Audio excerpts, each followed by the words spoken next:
ऐसे कई लोग हैं जिन्हें नहीं पता कि असुर, दैत्य, दानव और राक्षस में क्या अंतर होता है और वह अक्सर इसे इंग्लिश वाला डेमन समझ लेते हैं, लेकिन ऐसा नहीं है। पहली बात तो असुर में वह सभी आते हैं जो सूर्य अर्थात देवता नहीं है। दैत्य, दानव, राक्षस सभी असुर है और दैत्य, दानव, राक्षस एक ही परिवार की अलग अलग शाखाएं हैं और देवता भी इसी प्रकार का हिस्सा है। जनमानस में इन सभी के विषय में बहुत शंका है जिसे दूर करना आवश्यक है। आइए इसे समझते हैं। मूल रूप से देवता केवल 12 हैं जिन्हें हम आदित्य कहते हैं।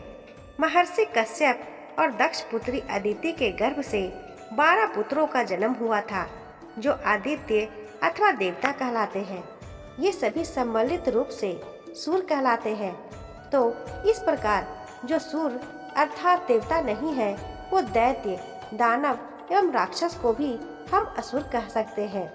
इन सभी के पिता मरीचि पुत्र महर्षि कश्यप है। महर्षि कश्यप ने ब्रह्मपुत्र प्रजापति दक्ष की 17 कन्याओं से विवाह किया जिससे समस्त जातियां उत्पन्न हुई। ये तीनों भी उन्हीं में से एक है। दैत्य महर्षि कश्यप और दक्ष की ज्येष्ठ पुत्री जिनका नाम दीति था, उससे उत्पन्न हुए सभी पुत्र दैत्य कहलाए। इस प्रकार से सभी देवता के बड़े भाई हुए। कश्यप और दीति के 2 पुत्र हिरण्यकश्यप एवं हिरण्याक्ष हुए, जहाँ से दैत्य जाति की शुरुआत हुई। इनके गुरु भृगु पुत्र शुक्राचार्य थे। इन दोनों की होलिका नामक एक पुत्री भी हुई थी।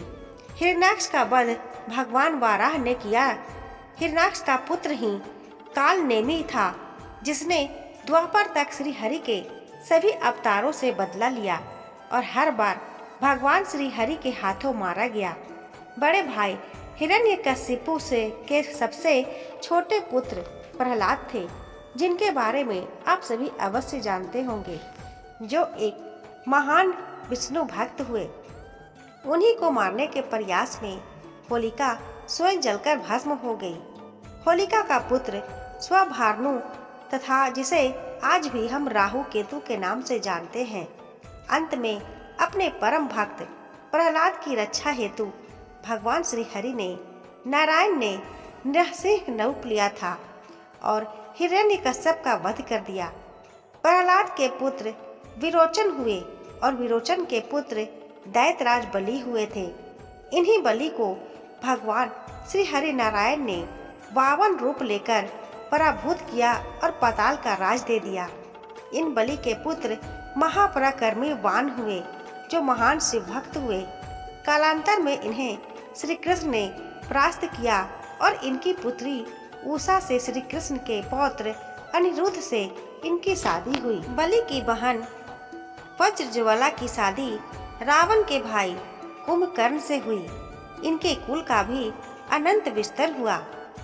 दानव ये दैत्यों और आदित्यों के छोटे भाई थे।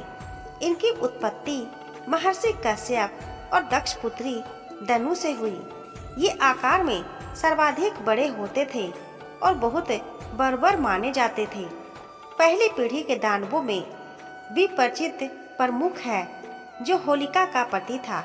मैं दानव को तो सभी जानते हैं जो असुरों के शिल्पी थे। इन्हीं की पुत्री मंदोदरी रावण की पट महर्षि थी।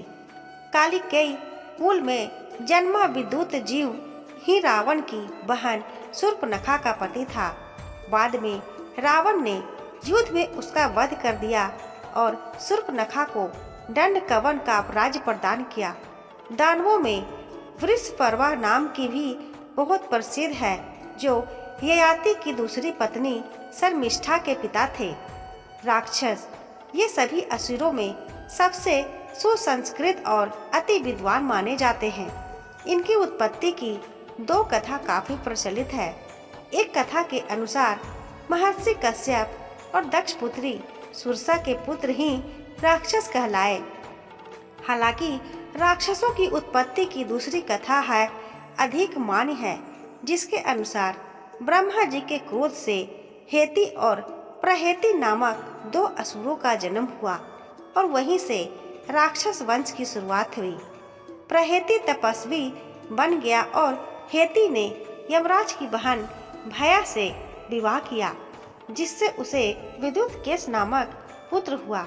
विद्युत केश की पत्नी सलकंटका थी, जिसके उसे सुकेश नामक पुत्र हुआ, जिसे उसने त्याग दिया। जिसके उपरांत माता पार्वती जी ने उसे गोद ले लिया और इस तरह वह शिव पुत्र कहलाया। सुकेश ने देववती से विवाह किया, जिससे उसे 3 पुत्र प्राप्त हुए, माल्यवान, सुमाली एवं माली। सुमाली के 10 पुत्र और 4 पुत्रियां हुई, जिनमें से एक कैकसी थी।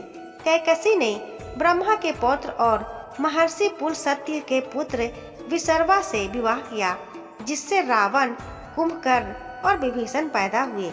रावण की 2 पत्नियों मंदोदरी और धन्यमालिनी से 7 पुत्र हुए, जिसमें मेघनाथ ज्येष्ठ था। कुंभकर्ण के वज्रज्वाला से कुंभ एवं निकुंभ नामक पुत्र हुए। उसने एक विवाह विराध राक्षस की विधवा करकटी से भी किया, जिससे भीम नामक पुत्र हुआ। इसी पुत्र को मारकर भगवान शंकर भीमा शंकर ज्योतिर्लिंग के रूप में स्थापित हुए। इसलिए इनके कुल में अति विद्वान राक्षसों का कुल कहा जाता है, क्योंकि इन्हीं के कुल के थे रावण, कुंभकर्ण और विभीषण। दोस्तों, आशा करती हूँ आपको ये कहानी पसंद आई होगी। वीडियो पसंद आई हो तो वीडियो को लाइक करें, शेयर करें। चैनल पर नए हैं तो चैनल को सब्सक्राइब जरूर करें। धन्यवाद।